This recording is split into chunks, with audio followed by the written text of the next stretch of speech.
All right. I am joined today with Denise Ferguson.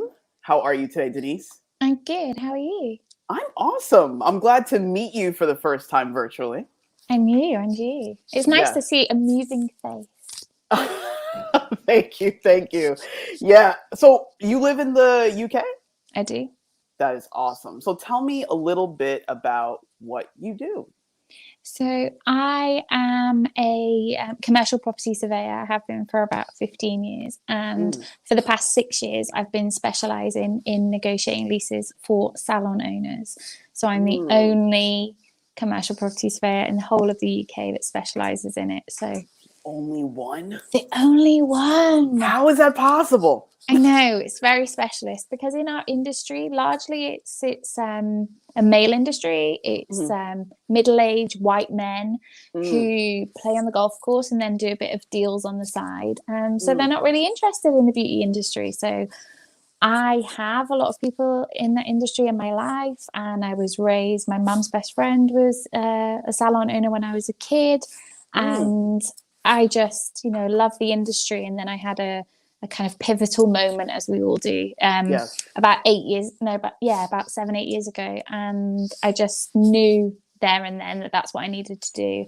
So I thought Mm. I'm going to niche, and I am going to save the industry, change the industry. Mm, that is really interesting. I was reading a little bit about your bio here. So once I saw that you were in that industry, I was like, okay, cool. So I wonder if she checked out all these shows with like Tabitha Coffee and things like that. Did you see like all those shows that they had on at one point where they were redoing salons and stuff? I don't know if you. No, that sounds amazing. We don't have anything like that here. What? Okay, I have to see if I can get this to you because literally it was a show. I forget the name of the show. It was a reality-based show, and literally this amazing uh, hairdresser named Tabitha Coffee. She's Australian, and she would go to these salons and help them make the salon better because they would see like not a lot of clients were coming in, the conditions weren't appropriate, and she's really, let's just say she's not timid when it comes to Oh, I'll how love her she then. would. Yeah, she's amazing. She is straight to the point. She's like, this is disgusting. Like, and I used to love watching that Honestly, show. my head is going, that sounds amazing. I It can is. do that. I'm going to do that. That's the I think that's you the would like next it. thing. My whole team, when they see this, is going to be like, no. Yeah, not another thing. New project. No more Ugh. project. So actually, I wanted to ask you a question because you said that, because I like to talk about purpose. So you mentioned that when you were young, is it your mom's friend had a salon? Yeah, so one of my favorite places to go when I was young, it Mm, sounded weird then, but mm, it makes perfect sense now, is I used to mm, love going to her salon and sweeping the floor. It was like my favorite thing to do mm, ever. And then when I was a kid, when I could, even though I had no desire to be a hairdresser at all, when I was a kid, we could do what we call here work experience. hmm. And I went to her salon and worked there for a week, and I just like adored it.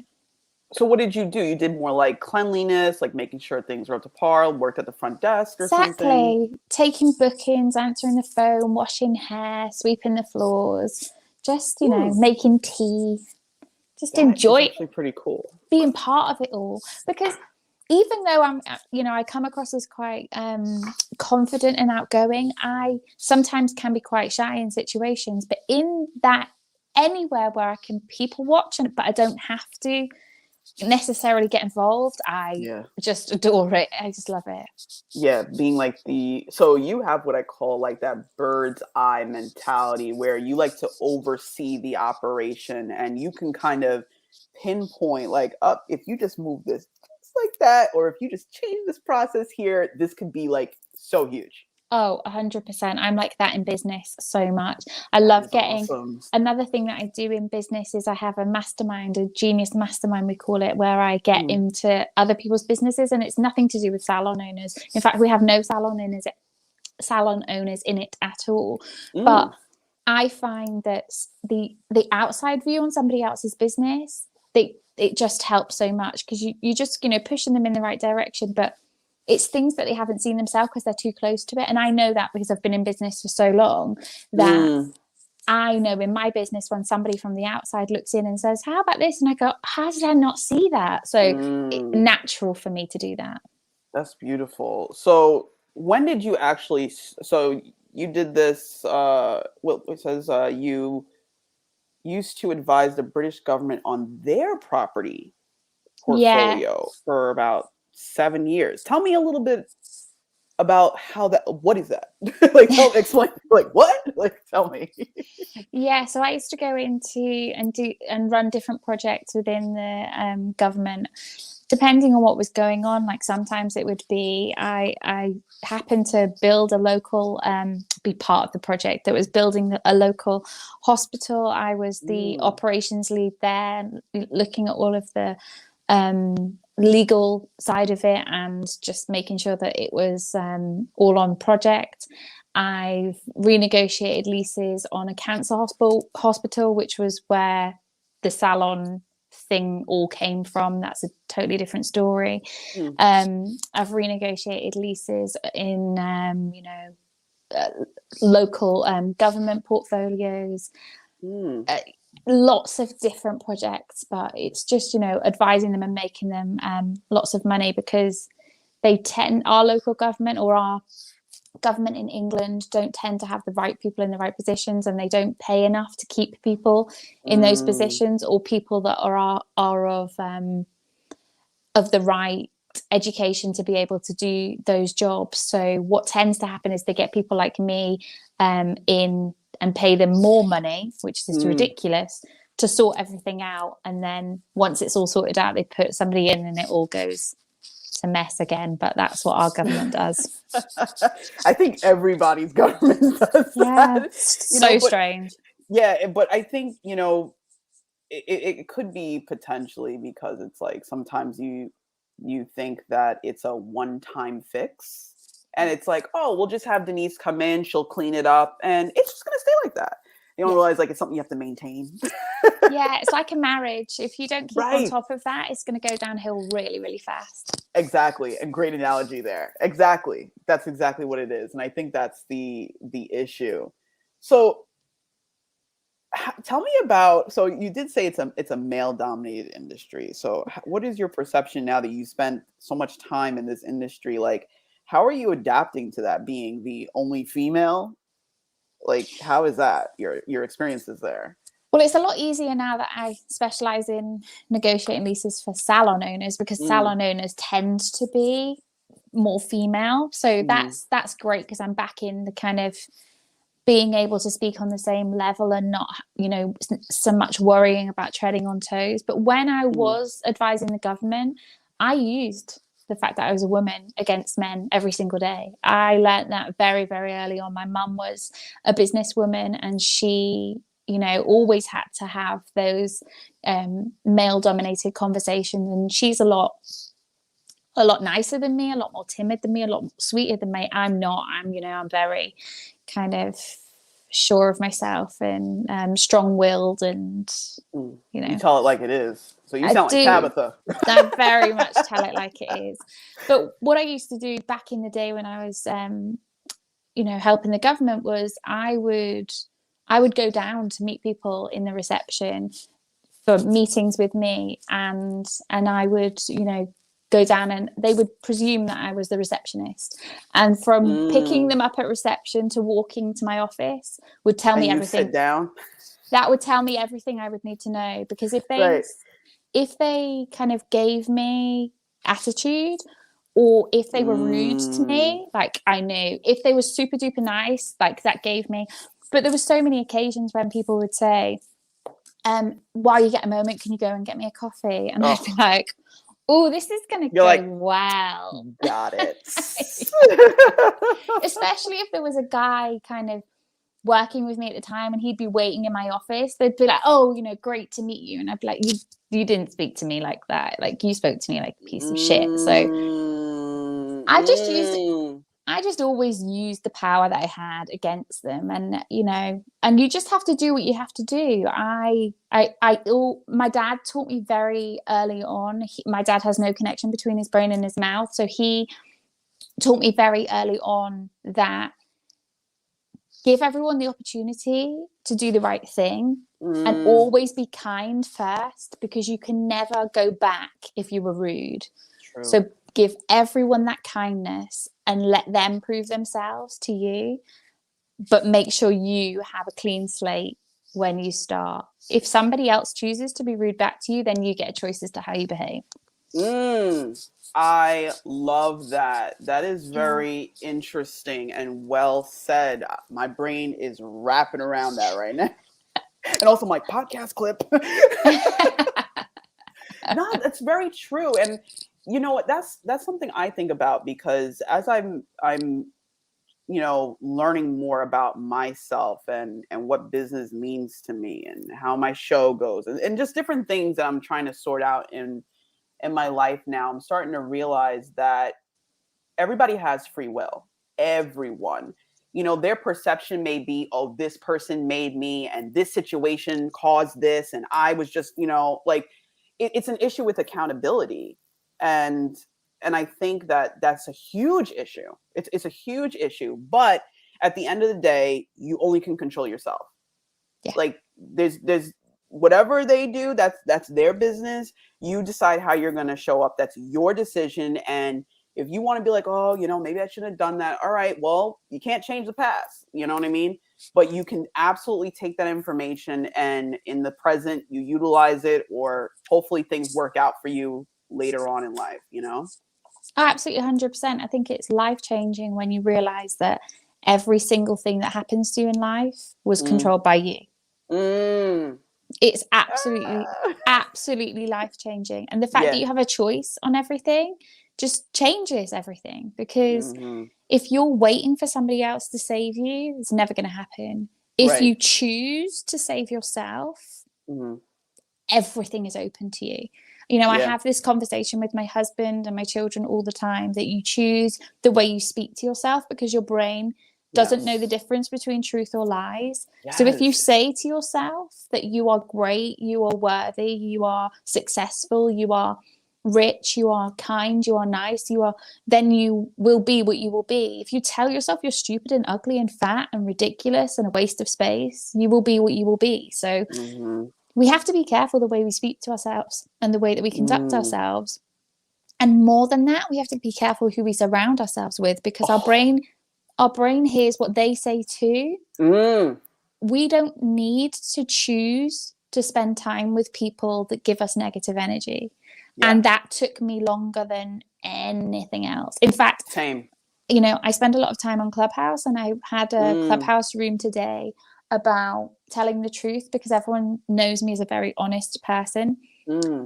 Brutally honest person, because I don't have a problem with the truth at all. And I was saying that sometimes it stings, but it was supposed to, because if it stings, it's teaching you something, it's telling you something, and you need to sit with that. But more than that, the thing that we were speaking about was that we didn't understand why I didn't understand why people had a problem with the truth, because it's so important to live that truth. Yeah. Hard, good, bad, whatever, but it is the truth. If you have a problem with the truth, then you have a problem, and that's something that you need to deal with. And also that knowing that and having done all of that work is ongoing. And I was asked today whether or not it got easier, and I said no. And it never will. It never will, because you always let things slip. It's why your house gets dirty. It's why you put a little bit of weight on. It's why you don't exercise as much as you used to, because you're not keeping yourself accountable. But when you hear those bad things coming in, and when you see your jeans getting tight, and when you find that you're not, you're puffing when you go out on a walk or a hike, then you become accountable again. And you have to keep checking in with yourself on all these different things to make sure that you stay on the right path. But it's every day. It doesn't stop. Every single day. Oh my God. I feel like you've been like reading my blog or my journal recently.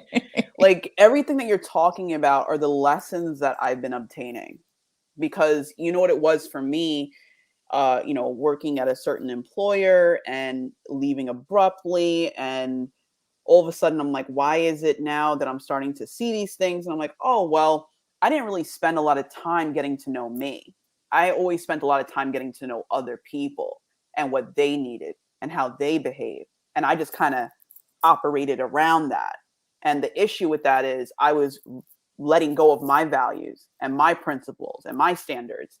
And then, now I'm like, oh my goodness, like, I think it made me look at myself, because I think, just like how you said with telling the truth, when you tell somebody the truth, whether it's something good or not, usually when you say telling the truth, it's not a good thing, but you're highlighting something that they may have been trying to deal with or are aware of, but maybe didn't think it was offending anybody or whatever. And it may attach to other things like shame and worry and doubt. And when you get into that avenue, it's like, what? How? Now, what does a human do? They deflect.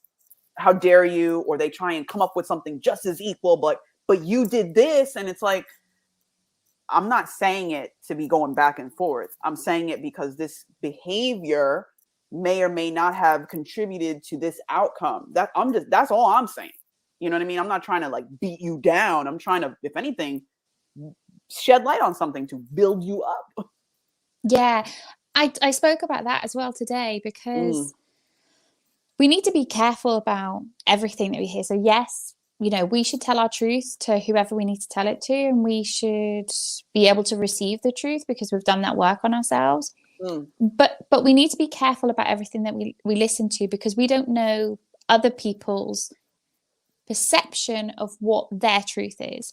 And what I meant by that was, especially in business, for me, I'm in a growth phase. And so when I'm helping people that are a couple of steps behind me, if they say something to me that's either good or bad, I need to remember that at the stage that they're in now, they're saying it from where they are now. Yep. So if they're blowing smoke up my ass, it's because of where they are. And I don't need to listen to that and turn that into something else. It doesn't need to fuel my ego. If they're saying something bad, I also need to accept that they're in the position they're in now, and I don't need to take on the guilt of the fact that I'm moving forward. But while I'm in a growth stage, I'm being pulled up by people who are several steps ahead of me. And I need to remember then that if they're blowing smoke up my ass, it might be because they want something from me. But if they're putting me down, it might be because they don't want me to come up. So always check what you're listening to and what their agenda is. And because there's good and bad in everyone, and whatever stage they're at, they're not necessarily saying something bad because they want to hurt you, or something good because they want to blow smoke up your ass. They're just saying what is their truth on that day. So we always need to be careful about our reactions, because that's all we can control. Absolutely. And so well said. You just triggered my brain to this book. I don't know if you've read it. Have you ever read the book, The 4 Agreements by Don Miguel Ruiz? No. This is amazing. I'm writing it down. Yeah, this is a great book because it talks a little bit about what you're saying right now, about how people show up, even venturing into motive. You know what I mean? People can only provide. It's kind of like the friend. Say you're dating somebody and you're like, you know what, this person did this. Should I break up with them? You know what I mean? They're going to say either yes or no based on their experiences. So if that person had something similar happen to them and that was a trigger for them, they're only able to operate out of that. And they're going to be like, yeah, of course, that's like a red flag. Are you crazy? Don't do that. Don't date this person. But they're answering, they mean well, but they only know what the knowledge they have. So what I like about this book, The 4 Agreements, it says, there's this quote in the book that I will never forget. And it's pretty much the basis of the book. It says, when somebody, whether it's a compliment, somebody is saying something that kind of like takes you down a couple of notches, whatever it is, don't take anything personal. Nothing. No matter what it is. I like your shoes, not personal. Don't take it personal, because when you start to take things personal, it's like you're taking on that energy, and it could either raise you or lower you. And then you could be like attached to that. And then you're looking for somebody else to fuel it. You know what I mean? You have to be an independent entity in a sense. So yeah, like check out that book. It's like really good. Yeah, I truly believe that you need to be careful about the compliments you accept and the criticism that you accept. Because if you only believe the compliments and are hurt by the criticisms, then you're always going to be fed by your ego. So yeah, be really careful about what you let inside. Oh my goodness. Yeah. How did you, so I'm going to assume experience, but let me ask, how did you get to this point of having this awareness of when I'm hearing communication, values, purpose? What was it for you? I was raised in an Irish family where everything was shouted at you and everything was emotional and fiery and everything like that. And I built my whole personality on the fact that I'm fiery and emotional and all of those things. And I am still all of those things. And I'm really proud of, where I've come from and everything. I come from a very, poor family, and, my mum worked really hard. My dad too, but, different. She was a young mum, 18, 19 when she had us, and she, went to school while she had us and had an amazing career and everything like that. So it's so different to what my dad went through, because only now, being in business, can I ever appreciate what it must have been like to do all of that all at once as a mother.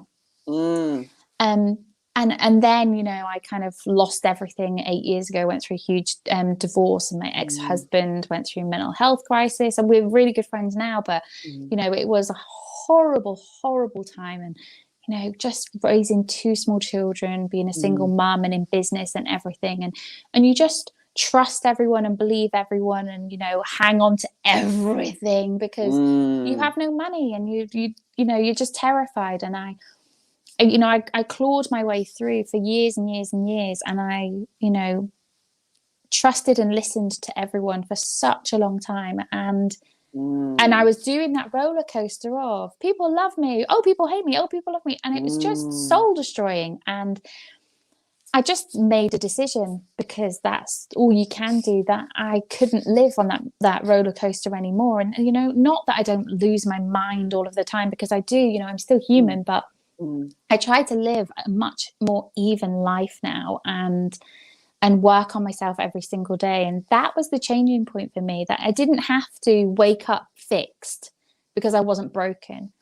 I just have to try and make myself that little bit better every single day. That released the pressure for me, because I'm still allowed to lose my mind when, my children walk up my brand new carpet in muddy boots. I'm still allowed. Yeah, I know. I'm still allowed to, freak out when, my husband decides to take my car to golf for the day when I was supposed to be going to a meeting.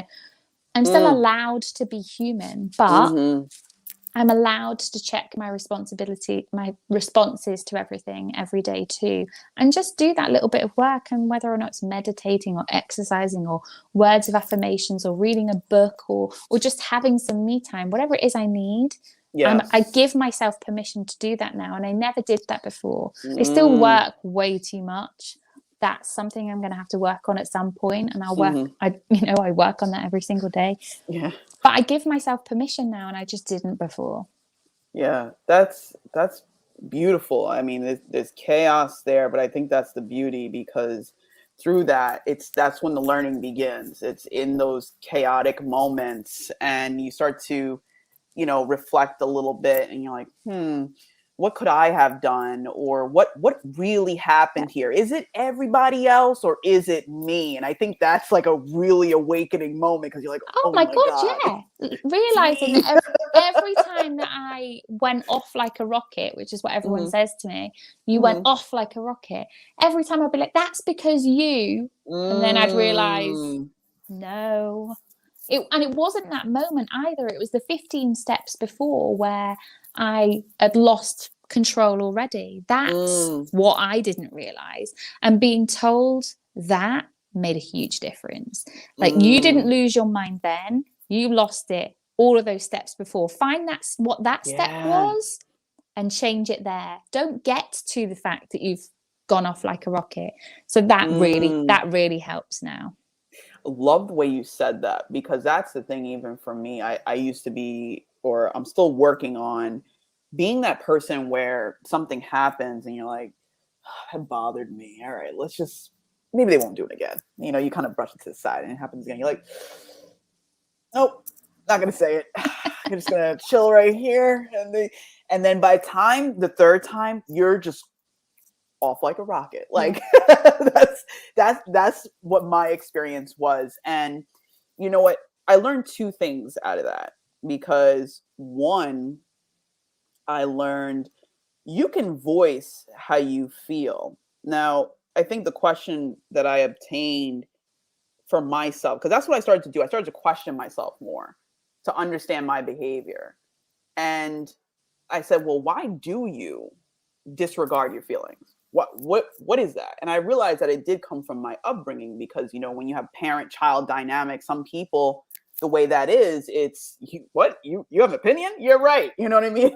So when that's disregarded, you know, for me and the way it affected my personality, I disregarded everything. Maybe I'm the one that's crazy. Maybe I'm the one that, you know what? It's my fault. Like I'm the one that's like, oh, blame me. You know, I didn't see it. Even if it was somebody else's job, all my faults, you know? And then when I started to transition now with the knowledge I had, I'm like, wait a minute.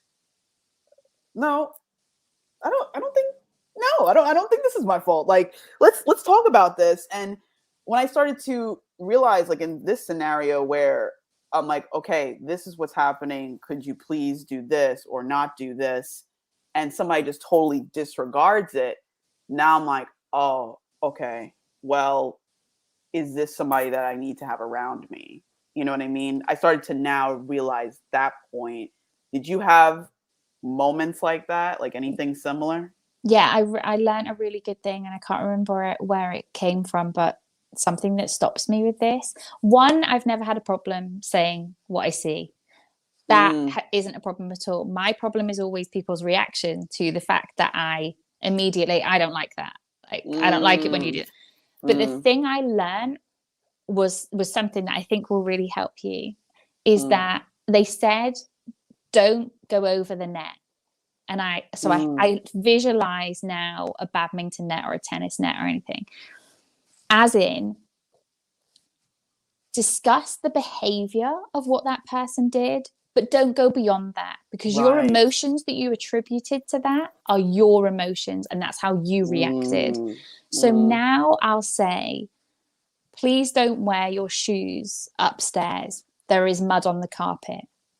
I won't say, you have ruined my day by purposefully wearing your shoes upstairs, and now there is mud on the carpet, which you did to make sure that now I have to do more cleaning, and I didn't have time to do that cleaning, and now I'm going and la la la la la la la. Right. Talk about what they did, the behavior, what they actually did, because you don't know what their emotions were behind it. You may well be right, but you're guessing.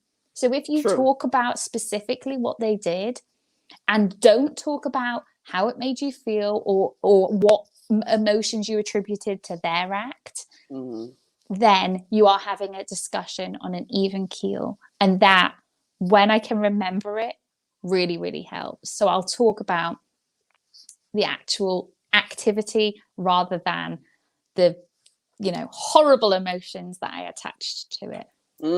I think that is very well said. And that's something that I'm learning and oh my goodness, I am practicing.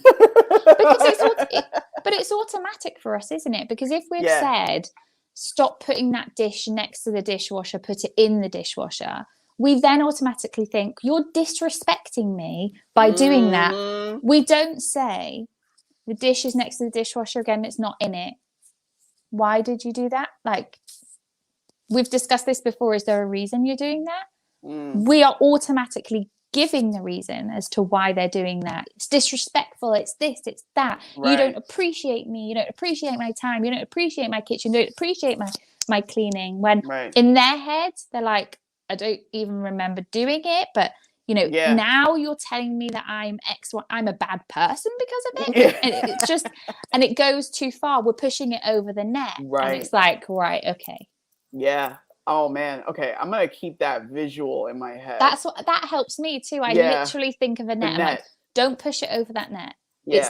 It wasn't over the net. It was an activity. Talk about the activity, Right. but only when I remember to do it. Absolutely. Absolutely. Yeah, that is very well said. And that's why I'm like, I think you've been reading my like journal Yeah. like recently. Yeah. I have, and you really shouldn't have done that last week. Yeah. It's like, oh my God. But you know what? I think that's the beauty of learning about who you are and the beauty about learning about communication and stuff, because now there's somebody that said like oh man, I don't remember the quote, but she said, the more you start to like learn these, oh my goodness, where'd she go? Hold on, let's see if we can get her back.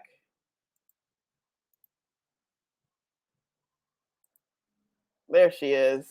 Oh, it There went you off. are. Sorry, it turned off. I looked up and I was like, I was like, why is it only me? But yeah, I like these moments because you start to learn how to dance like with your ego in a sense, because you start to laugh at it more. You're like, this is what I was thinking. That's actually pretty funny. You know what I mean? You don't take things so seriously anymore. You might have like that moment, but I think the moments get shorter now instead of like maybe like a day. I think the hardest thing for my family was always that I had such an emotional reaction to everything they did, or everything that I felt they did to me. Mm. But to the outside world, their opinions of me and their things that they do to me never mattered. So it was obviously so deep in me that my family and everyone matter and nobody else does. And for them to view that of me, especially now I'm in the public eye a lot more, and I'm much more visible because of my business, and I would talk about it so often, like other people's opinions don't matter to me, and they'd be sitting there going, well, mine yesterday did. And that change, that really helped me a lot too, because they were right. Like, I don't care about what other people's opinions of me are.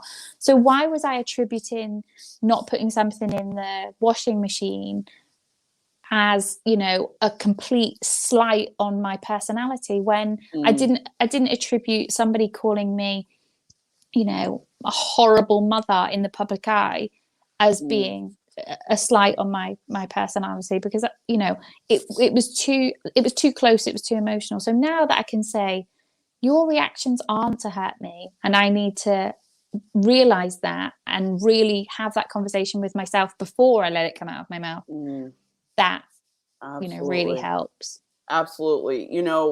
Something you said there, because like even in like whether it's an interview or discussion or so, I think sometimes people feel the need to respond right away. Like I have to have an answer. Like I have to say something right now. And it's like you can think about it. It's okay to think about it. You and should think about it. Yeah, you should. That's a better way to say it. You should absolutely think about it, because I like that, because it, I think, I don't know if you've heard of her, Brene Brown. Yeah, amazing. Okay, yeah. So you listen to her show? That I don't actually, but that is a woman who has a very good, healthy connection between her brain and her mouth. Yeah. And she uses the adage of 2 ears and 1 mouth. Use it appropriately. And I think that is a game changer too. If more people realize that they need to shut their mouth and open their ears, because I used to be that person that would react straight away. Right. I listen way more now. Yeah, because the listening part is where we need to spend our time to really understand and not just hear, I guess would be the difference. And there was something she said that it kind of made me think about, but it escaped me. But I like reading her books and like understanding it, and I think that helped me to, when you think you've reached a level, like you're like, oh, like my communication skills, like we're good here, like we're good listening, all right, and then all of a sudden you're like, oh wait, there's more levels up here. Like it's like endless. But I love her content because it really helps you understand that listening is like, I don't even know if you want to say it's an art. How would you perceive listening? Would you perceive it that way? I think communication as a whole is an art. And I think somebody in Brené Brown's life will be sitting there going, this person you see in the public eye isn't the person that I get to have, because we can't all be perfect all the time. And she's a human being that's trying her best. And I think the worst thing that people try to do is be perfect. I think everyone should allow people to make mistakes, because that's just not, it's frowned upon way too much. Mistakes is where we learn to be human beings and learn to be kind. So all of that shit needs to be cut out really, really quickly. Yeah. But, you know, I think communication is an art. And I think people are raised people can be raised in an environment where communication is key, and others where it is absolutely not. And it doesn't matter if you're, 15, 40, 60, you might not have got there yet, because the pivotal moments in your life, or the learning moments where you learn to have those connections in your brain, is up until 7 years old. Between 18 months and 7 years old. If you've spent that time in a family environment where communication isn't great, you are going to struggle, and you could never get there. But if it's important to you and you work on it every single day, it's an absolute art form. Art form. And it doesn't matter whether or not you're no good at the written word, because I'm not the best at the written word. There are now technology that will help you. You can record it, it'll type it out. That's brilliant. You can do videos so people can see your personality. You can do podcasts. You can, there's a million different ways of communication now. But the biggest part of communication is listening, not talking. Absolutely. Absolutely. 110%. And I think that's the thing there, because with listening, all the things that we kind of discussed thus far, like I used to dive into those emotions, like this person, you're doing this and it affected my communication, because I'm not listening if I'm already creating an idea, a picture, a vision. I'm not present. You know what I mean? And I think you were having an argument with somebody and you hadn't sent them the script. That's what was happening. Yeah, exactly. It's like, and start seeing, and it's just like, what? Yeah. Well said. Yeah. Yeah. It's those discussions that we have with ourselves in the shower every morning, where we're like, and he said this, and I said that, he said this, and I'm going to tell him when I see him. And then you see them, and they're like, you're not saying what I thought you were going to say. Why didn't you have the script? And it's because you had that argument with yourself, and they weren't party to it. So right. It's so interesting, like so interesting. That's why I'm so glad that you're on the show today, because I think I mentioned to you about, I don't know, maybe I didn't, but I'm starting another podcast as well, focus a little bit more on business and focus on that communication, because I think sometimes in the business world we can get into the habit of doing, and missions and accomplishments, and there are these little moments that happen, and sometimes they turn into big moments where there's a miscommunication, and we end up causing a disruption in the space. It's not on purpose, it's based on the skills that we have at that time. But I think in the business world we can absolutely become better communicators. So I guess my question to you on that is, what are your practices in business? How do you help the people that you work with in that sense? So the people who work for me, how I navigate communication, because I know that we all have different communication skills, is that if something isn't going right, I presume that I haven't communicated it correctly. I am responsible for everything that goes wrong in my business. So the thing that I do all the time is say, I've not communicated this properly. Can you tell me how I can improve myself? And let them give me the feedback, because it doesn't matter how many times I have to say it. They've clearly not heard it the way that I heard it. And that's my issue, not theirs. So I need to learn their communication skills. So that's how I do it in my business. But in terms of my clients coming to me, what I do is I have an onboarding process, which is really, really holistic. I get to know every part of their personality, their business, their family life, everything. I really, really grill them. And some of them are like, whoa, I'm a salon owner. What's this got to do with anything? But it's really important for me to understand every dynamic of their life, because it is almost like going through labor when you go through opening up a salon or negotiating a lease, because you know, we need to have the flexibility that they need within their lease so that they can fulfill their dreams. But if I don't know what their dreams are and they don't communicate that with me, I won't be able to get that for them. So having that free-flowing communication really gets it all out of them. And especially when I know their family dynamics and their desires for their business and their children's ages and personalities and everything like that, when they start to freak out and say, oh, you know, I'll just, you know, sign anything, I just need to open the salon, I'll say, I know you, Sue, and I know that isn't what you want. Calm down. Everything will be okay in the end.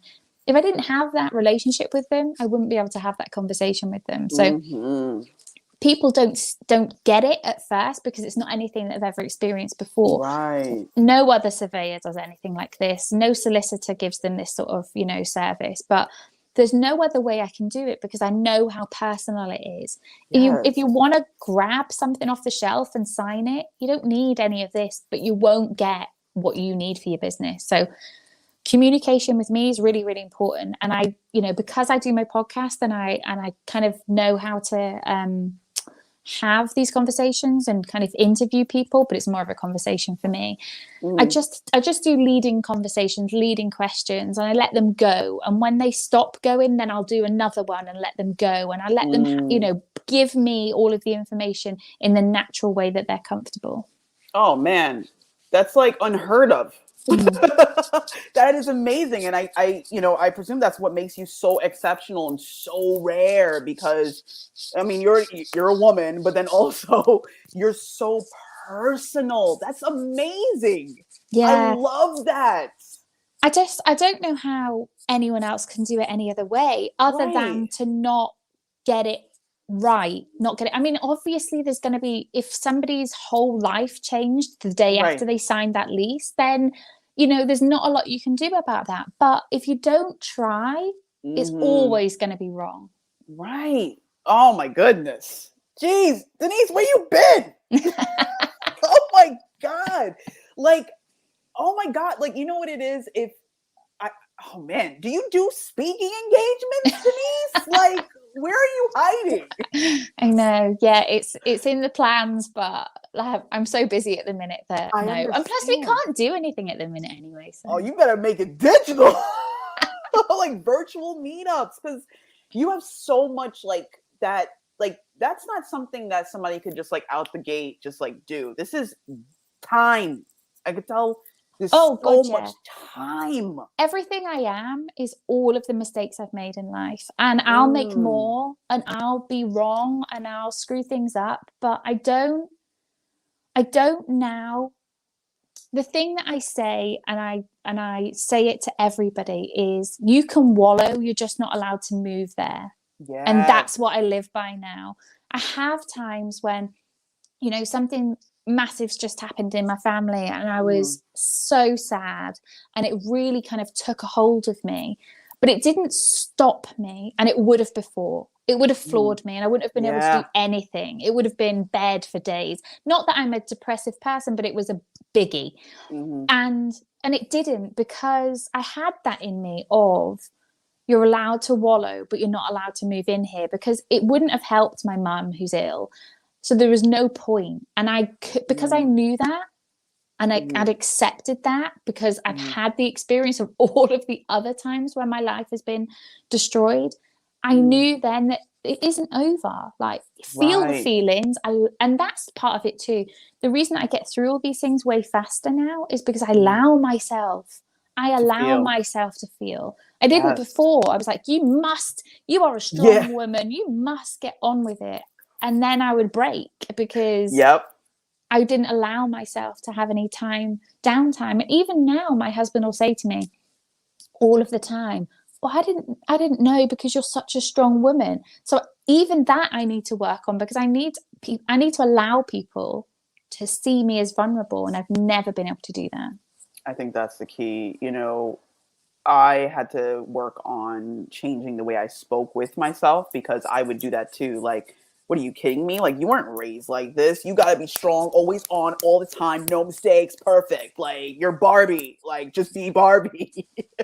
You know? And then when I realized that, oh my goodness, I'm subtracting the very thing that makes me me, which is I have bad days, I have good days, you know, and you know, maybe sometimes I'm on and sometimes I'm off. Like, that's me being human. Otherwise, I'm just an android. You know what I mean? So, you know, I had to realize that. And through my show, I started to, like, from the beginning of my show, where I started 5 years ago till now, I'm like, wow, like, oh, like, okay, I am supposed to feel these things. And I even tell myself, like, hey, Stace, like, what's going on? Like, what are you Yeah. feeling right now? Like, and I'm like, feel this or feel that. And I'm like, all right, that's okay. Like, I'm actually talking nicer to myself. And I realized how important that was, because when I did the opposite, it's like the rage continued and it traveled into everything I did. And what eventually it did for me, or the way I held it, it would disconnect me from my creativity, because I wasn't connecting with my emotions. Did you have this experience? Oh, absolutely. Absolutely. I think every emotion is valid.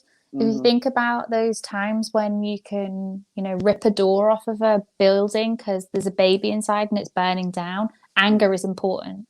If you Mm-hmm. think about the times when, you know, you are so frustrated by, you know, something that's happened in your life and it needs to fall out of your eyes and out of your mouth, Mm. that releases that energy. So all emotions are important. And if you allow yourself to say that feeling happy is the only valid emotion, or crying is the only way that you can be upset, or then you are dampening down so much of your Mm. personality, and that cannot be a healthy way to live. So if you work on it all the time, there's always going to be nooks in it where you're Yeah. like, oh, I'm still not allowing myself to be weak, or I'm still not allowing myself to be strong, or whatever it is that it is in your personality.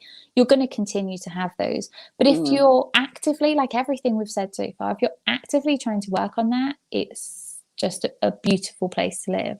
Yeah, it starts to free you. It's like you Yeah. didn't even realize that you had the chains on, Yeah. and then you start to realize, like, oh my God, like, I'm I'm this. Like, I have some great qualities. Like, I'm not this horrible person.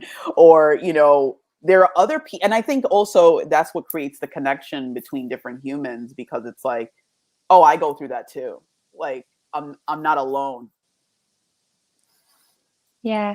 I think as humans, we tend to feel completely alone Mm. um, in our emotions, in our journey in life, because no two people experience things in the same way. Mm-hmm. And you could be sitting there, you know, like, you know, if you have any brothers or sisters, me and my sister, we were raised in the same house by the same parents, and we have completely different childhoods, completely different ways that we raise our children, completely different outlooks on life, because we are completely different people who've Yeah. gone completely different paths.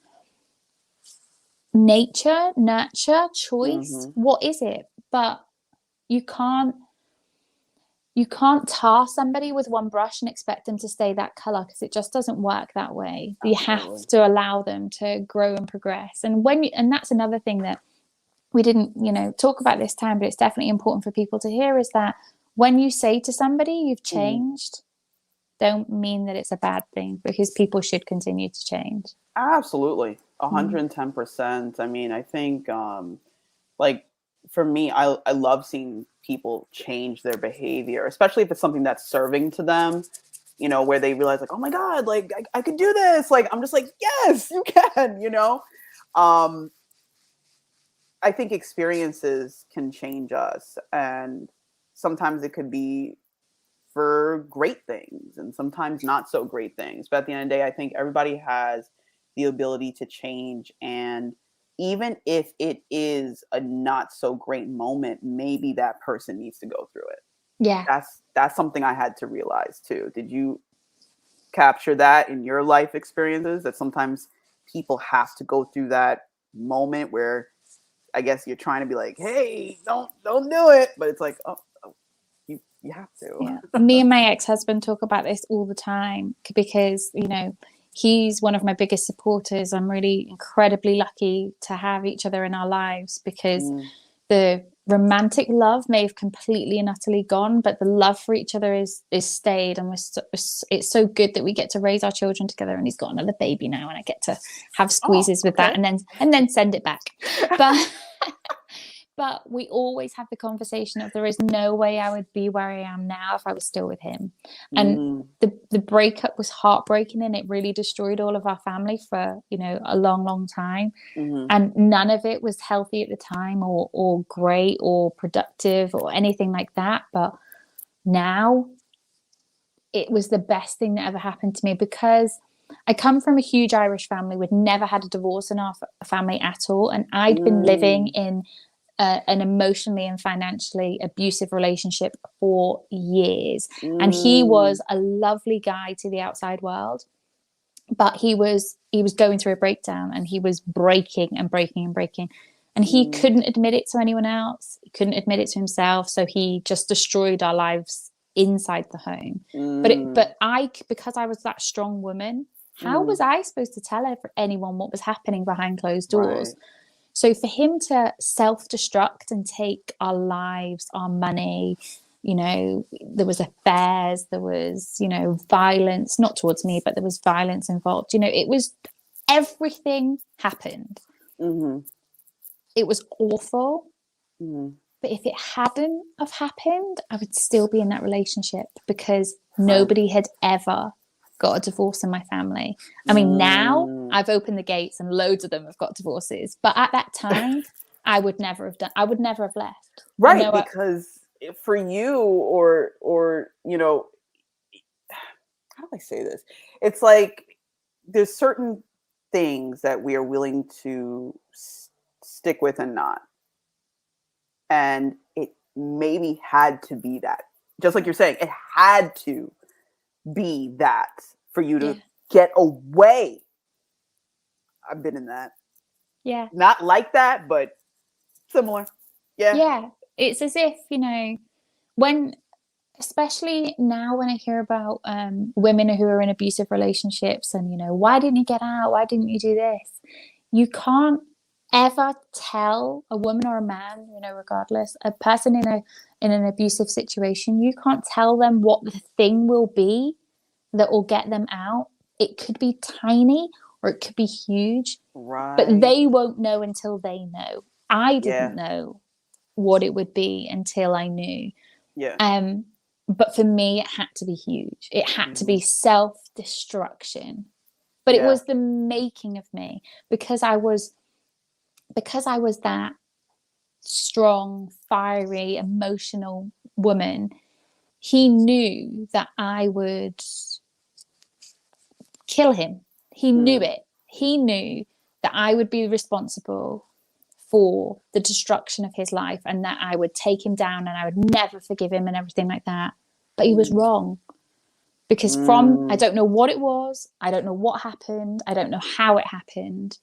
But something in me from very, very early into our journey of separation and divorce told me to love him anyway. Never, ever take him back. Never. But I don't know if I say it was the children. I don't know what it was. But I knew then and there that I would never be responsible for destroying him, ever. I wouldn't let anyone say anything bad to him. I made sure he was always happy, healthy, and comfortable, whether or not it was in a crisis center or whether or not it was financially or whether or not he came to stay with us. Whatever it was he needed, he got. And he tested that for years. And there was one day he turned around and he said to me, "You're never going to argue with me, are you?" And I said, "No." And that changed. That was it. We've never, I mean, you know, we're like brother and sister now. So we kind little moments. we bicker, but I don't know what it was, but something told me to just love him anyway. And I mean, I can't imagine anything romantic towards us at all. but he's like a brother to me now. And I just knew there and then to just stick by him and it would all be right. Wow. Yeah. That's major. I think Yeah. there are those moments in our lives that come up, and I don't know what that is either, but there's that it's a moment. It's a moment, and it's like a split like second, like it just happens, and I don't know what that is. I don't know what that is. It's happened in my life too, where I was with someone, and my issue is that, you know, being gay and being in these relationships and what I was around, I thought that it was normal to be in relationships that were dysfunctional. I thought that's just how it's supposed to be. You have two women, it's just going to be ridiculous. It's just supposed to be, you're supposed to be off and on. There's never going to be any stability, because that's what's happening around me. And each time when I was in these relationships, or I'll say for the most recent one, when I left that one, it was, I cared for them and loved them, but that was my problem. I would put all my love into somebody and leave nothing for myself. And eventually it was like, almost like I was living for them and trying to fix them and help them. And eventually it was when I saw their behavior in a moment where I was like it was that moment where I realized, oh, this is never going to be what I need or want. Like, never.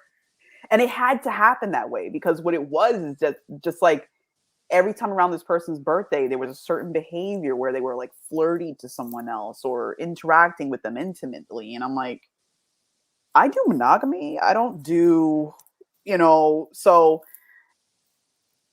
it had to happen again. Like it was like the same thing happened. Different people, same thing. And I'm like, I was like, no. And I just left. Everybody, where are you going? I didn't even say a word. No argument.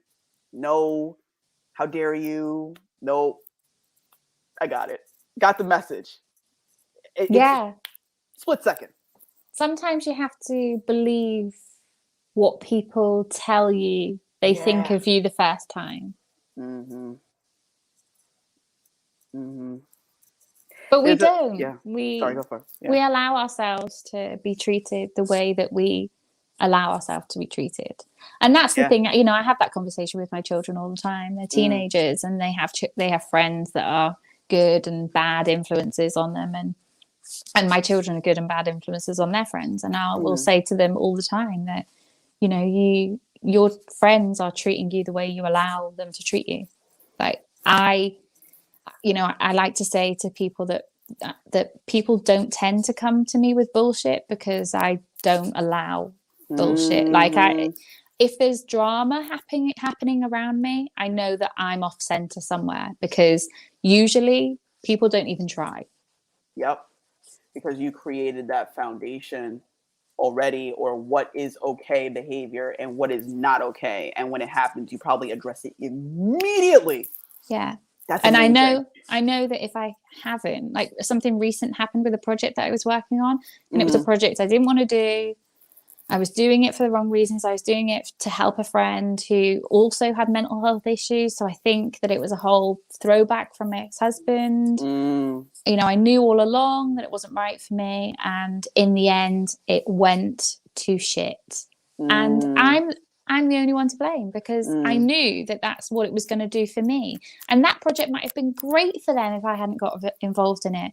But it went to shit because I knew that it was never going to be what I needed. In business, for me, you all work hard, you all have, plans, and you all do what you're supposed to do. I don't do any of the fluff and any of that. I don't want excuses. Just do it. So I should never have got involved. And that was and I let that drama happen because I was in a situation I shouldn't have been in. I got into something that I knew wasn't for me. And I just need to remember that. Stay in your lane. Yeah. Don't get into somebody else's lane. Oh my goodness, Denise. Yeah. Yeah, absolutely. You know, you triggered my brain to that. I don't know if you have looked into like any quotes by like Eleanor Roosevelt.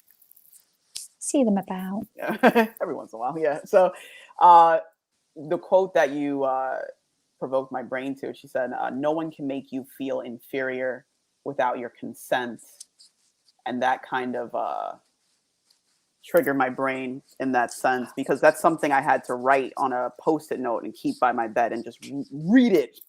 Mm-hmm. Read it. Like if you're disrespected or things like, do you feel like that? You don't address it. You just agreed.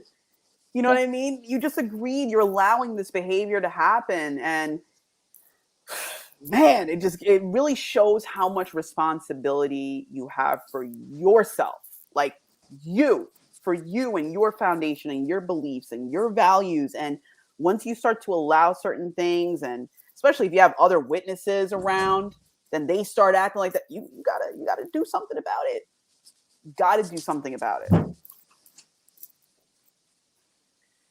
But yeah, so tell us where, because we're at this hour now, and I'm like, you know what, I think what was said. But do you have any other things that you wanted to share about your business or about what we discussed today? No, I think we've gone through all of the realms of business and communication and everything. I think this has been an amazing podcast. Thank you so much for having me. Oh, thank you for being here. You man, this is probably one of the best Yay! Because of, I get, how you speak and how you convey with conviction and belief and your tone as well, which I love voices. That's like my little nerdy thing. Like I'm like tone, cadence. All right. Okay. So I really appreciate that about you, but I think we got to do another podcast on maybe another show or so. I'll mention to you after we get off of here, more in the business end, because I love how you bring the years of experience that you've had in different dynamics of your life into your business. And to me, I don't see any other way of doing business without that. No, I don't either. I don't know how you can separate who you are from what you do at all. I think it's fundamental to business that you show up 100% authentically as you are, and that's one of the best things I've ever kind of given myself permission to do too. I don't try to be, this, uber professional, softly spoken, business woman at all. I am, Right. 100% me all the time. Absolutely. And that's how you should be. I'm actually putting your website up here. Yay. For people to visit you, because I was actually just looking a little bit. I didn't even get to really absorb everything. I was actually going to go down the avenue of more like salon-based stuff, but I love where this show went. I think you made some really good points. And I think at the end of the day, for any business, it's so important to have the communication, listening, and also making sure that your team knows what's going on, what is happening, but also not just having one-way communication, also having the employee be able to speak with you as well and not feel afraid to say anything. Yeah, that free-flowing communication is absolutely vital. Yeah. Otherwise, you might as well just answer for them. Yeah. It's so huge. But I really hope to see you do a speaking engagement. Like, you would be amazing at these things. I will. I definitely will. Yeah, like you gotta like bring your podcast on the road or something. Like, oh my god, can you imagine? That'd be great because right? I get to drink anyway. So yeah. I think I was looking at your Facebook, and was it your Facebook that I said like one job? It said like I have to drink to do this or something. I know, so good. My podcast is called "I'm Not Doing This Without Alcohol." It's great. Sit there drinking gin and talking to people. Perfect. Oh my goodness. I have to listen to your show. I see it's on Spotify, Apple, YouTube. Oh my goodness. Denise, thank you so much for being here. Anytime, honey. Oh my goodness. You know what? It's so funny. I forgot to put my like intro on. So I'm going to put the outro on and people will catch that and then we'll talk for a few minutes after. Awesome. Thank you so much again. Thanks. Bye. Bye.